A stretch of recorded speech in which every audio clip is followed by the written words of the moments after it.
Hello, this is the 272nd edition of Catch of the Day, available on the Branch Talk YouTube channel.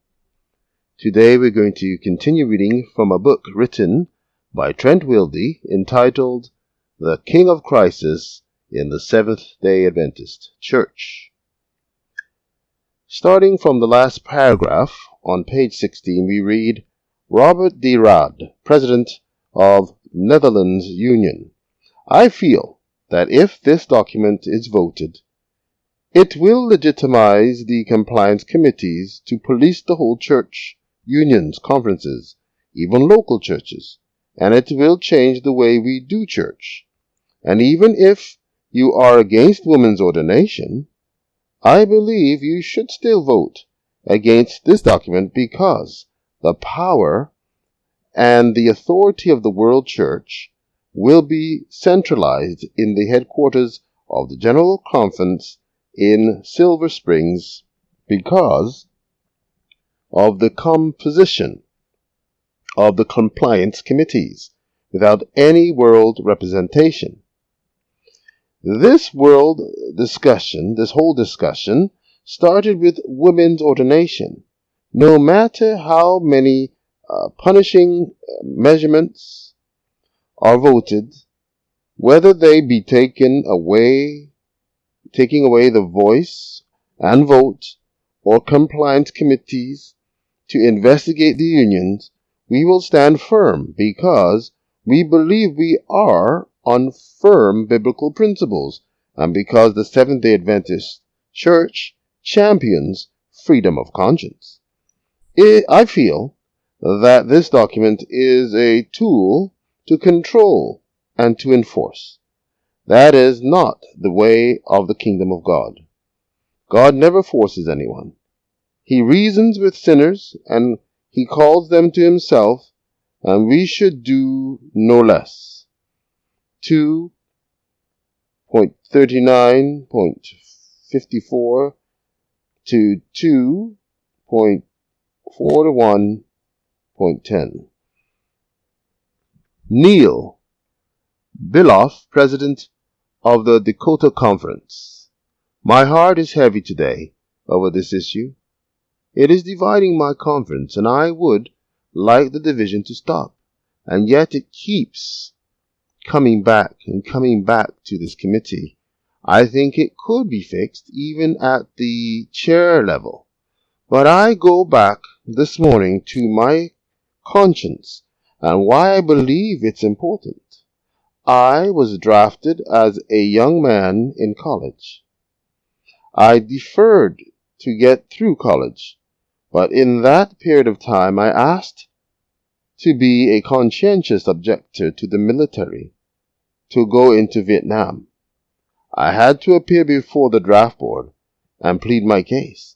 I sat one evening before World War II vets, Korean War vets. They listened to my case. And the amazing part to me was I was the first and only conscientious objector ever allowed out of that draft board. They respected my conscience. The sad thing to me today is my own church does not respect my conscience. Something is wrong with that.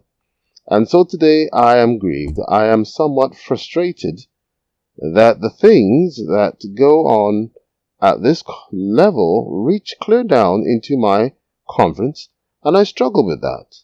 I am reminded of Jesus being accused of non-compliance with the church of his time, accused of not keeping the traditions and the policies, and not showing due respect to the church fathers.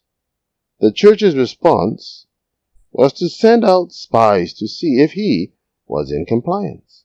He was even publicly reprimanded by the leaders of the church, and it finally became evident to the church that they needed not only to shut him up, but to kill him. This is the result of leaving our Protestant tradition and heritage. 2.49.28 to 2.51.30. Dave Wigley, President of the Columbia Union Conference. This document is flawed in three ways.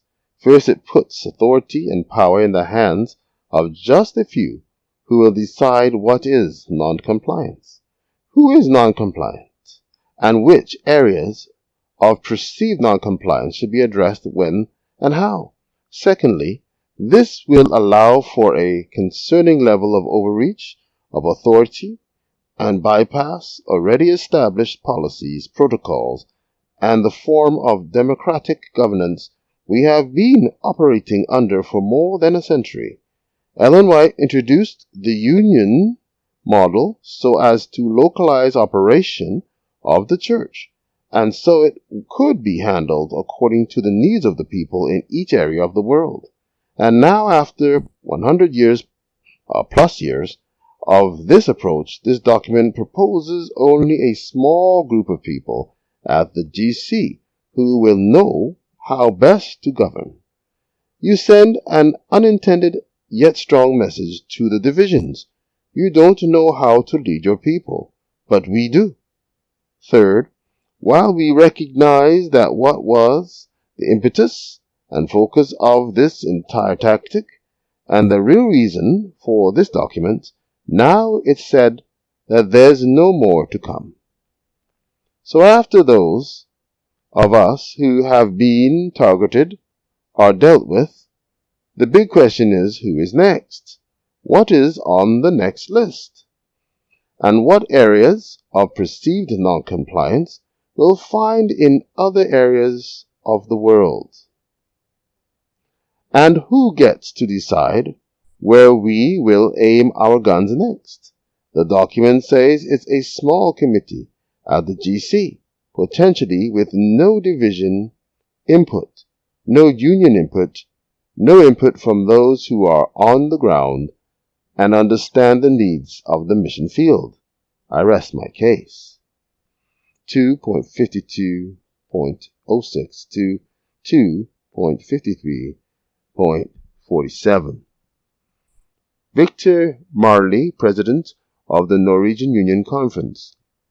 Today's proposal, however, strikes at the very idea of authentic unity. It proposes a top-down structure where GC administration can, if it so wishes, bypass divisions, unions, and indeed conferences to get its way. Our present policies have served us well, distributing power with compliance handed locally and with cultural sensitivity. This power resides with our members, and leaders, therefore, are compelled to work for consensus. But this is the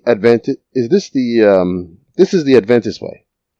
A particular weakness of our massive compliance oversight system is the appeal process for compliance committee rulings. Not wanting to bite the hand that feeds them, the committees chosen by and accountable to GC, AD, COM will likely render judgments true to the will of GOM. The defendant may, of course, appeal, but only to the very committee who pronounced judgment. The same committee investigates, judges, and hears appeals, all under the watchful eye of GC leadership. This centralization of power is dangerous. It is not the Adventist way. It is not Christ's way. It reserves the very organizational safeguards. It reverses the very organizational safeguards our pioneers set up here at Battle Creek in 1901. Therefore, I cannot betray the faithful members of the Norwegian Union or local churches around the world by delivering their church into the hands of a few. I cannot betray Sister White's counsel, who, in connection with the reorganization of the church in this very town, wrote, "It has been a necessity to organize union conferences that the General Conference shall not exercise dictation over all the separate conferences." Take care.